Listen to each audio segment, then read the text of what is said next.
नमस्कार दोस्तों आज का कहानी एक ऐसे आदमी के ऊपर है जिसने अपने लाइफ में बिलीव किया कि जो प्रैक्टिस होता है वो प्रैक्टिस कोई भी नेचुरल टैलेंट को बीट कर सकते हैं। और उसने सिर्फ बिलीव नहीं किया, उसने वो थ्योरी प्रूव करने के लिए अपने पूरा ज़िंदगी लगा दिया। दोस्तों कहानी बहुत इंटरेस्टिंग है, तो शुरू करते हैं।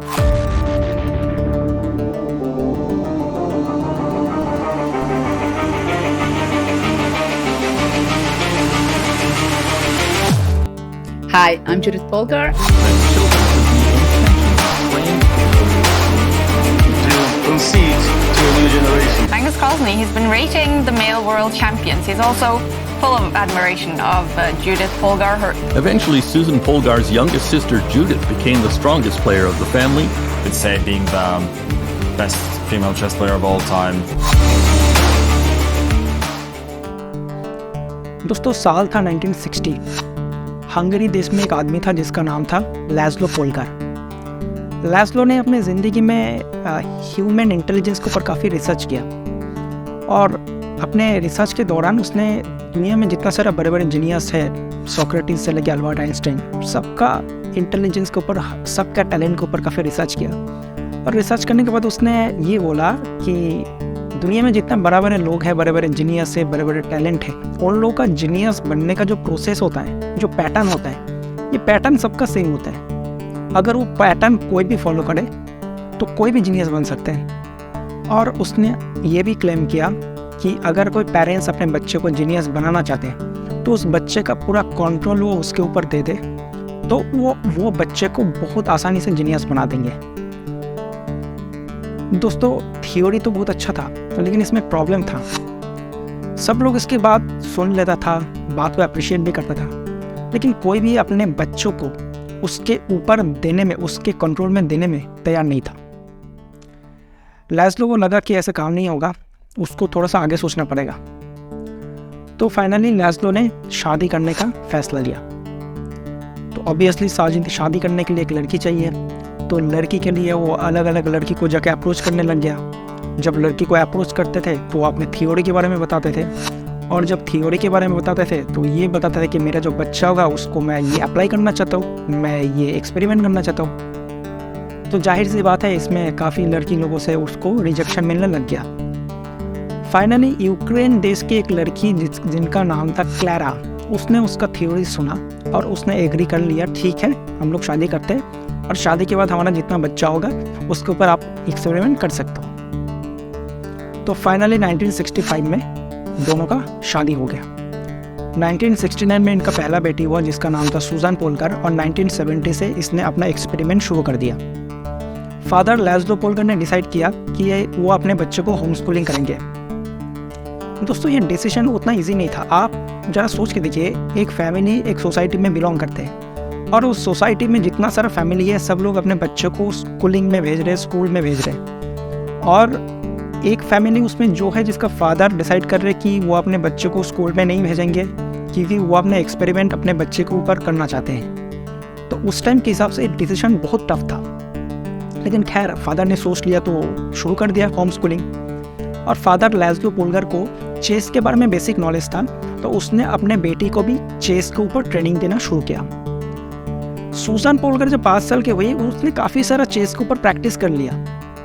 अभी चेस में क्या होता है, चेस में ना रैंकिंग बहुत मैटर करते हैं। बाकी जितना सारा फील्ड होता है, स्पोर्ट्स या म्यूज़िक या डांसिंग में, उसमें कहीं ना कहीं आपका परफॉर्मेंस दिख जाते हैं। चेस में क्या होता है, चेस में आपका जो रैंक है वो रैंक डिसाइड करते हैं आप कहाँ बिलोंग करते हो, कौन सा पोजीशन में बिलोंग करते हो। तो फादर ने डिसाइड किया तो अपने बेटी को कोई कंपटीशन में डालेंगे।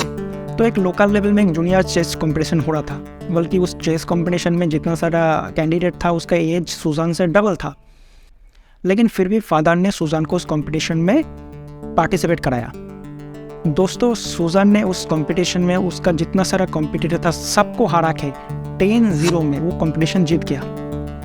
फिर फादर ने डिसाइड किया कोई दूसरा कंपटीशन में डालते हैं। तो एक सीनियर लेवल में कंपटीशन हो रहा था, तो उस कंपटीशन में जस्ट एक्सपेरिमेंट करने के लिए उसने सुजान को उस कंपटीशन में पार्टिसिपेट करने बोला। अभी इसमें प्रॉब्लम क्या हुआ, जितना सारा पार्टिसिपेट उस कंपटीशन में था वो लोग नाराज़ हो गया, वो लोग ऑब्जेक्शन करने लग गया कि बोल रहा कि भाई हम लोग सीनियर लेवल में चेस खेल रहे, एक प्रोफेशनल लेवल में चेस खेल रहे, उसमें आप इस बच्चे को कहाँ सलाह दिया। लेकिन खैर उसके बाद भी सुजान ने उस कंपटीशन में जितना सारा एडल्ट पार्टिसिपेट था सबको हरा दिया और सरप्राइजिंगली वो कंपटीशन भी जीत गया। फिर पेरेंट्स ने उसको प्रोफेशनल चेस का ट्रेनिंग देना शुरू किया। 1984 में she became the top level chess player in the world. 1991 में she became the grandmaster and she is the first women to win the triple crown in chess. दोस्तों जब इतना कुछ चल रहा था तो उनका फादर जो था वो अंदर ही अंदर सेटिस्फाई नहीं था।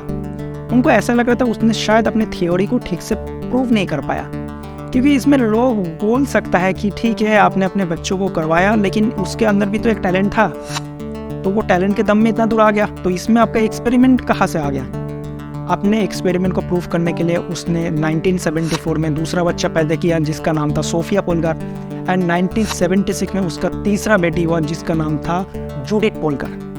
तो इनका जो तीनों बेटी है, तीनों बेटी को उसने सेम प्रोसेस में अपब्रिंगिंग कराया और they 3 are the top level chess player in the world.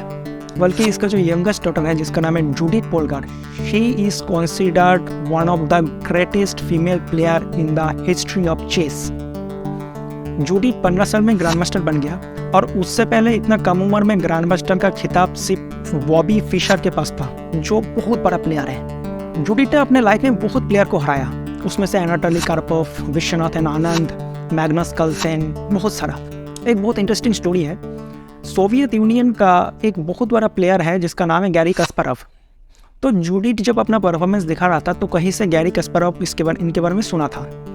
तो गैरी कस्पारोव एक कमेंट किया था कि हाँ जूडिथ अच्छा खेल रहा है, लेकिन after all she is a women, तो एक लड़की के लिए चेस में अपने स्टेटस को, अपनी पोजीशन को मेंटेन रखना for a long time it will be difficult.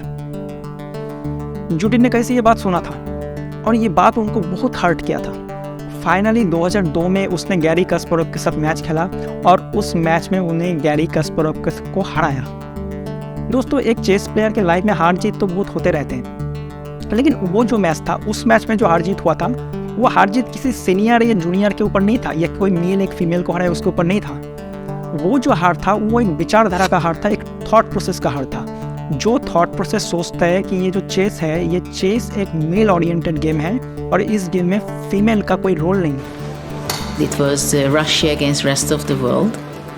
I was part of the rest of the world team. Somehow he chose the very bad opening, I think. It was the Berlin defense, and I took my chances. I played a solid game, and he made few mistakes, and I took advantage of them. On Gary, you can see it very well. With his body language, his movements, he's shaking his head, holding his head. And of course, I saw it on the board, what's going on. When he resigned, it was very clear that it doesn't make any sense to play longer.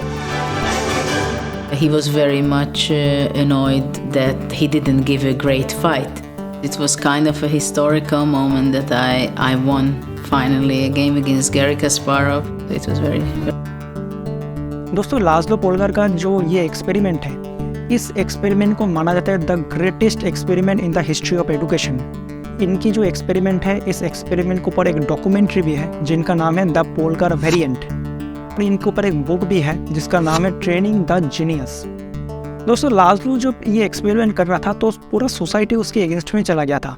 Even government से भी बहुत सारा objection आया था इस family के ऊपर, लेकिन उसके बावजूद भी उसने अपने काम किया और प्रूफ किया कि प्रैक्टिस कैन बीट टैलेंट।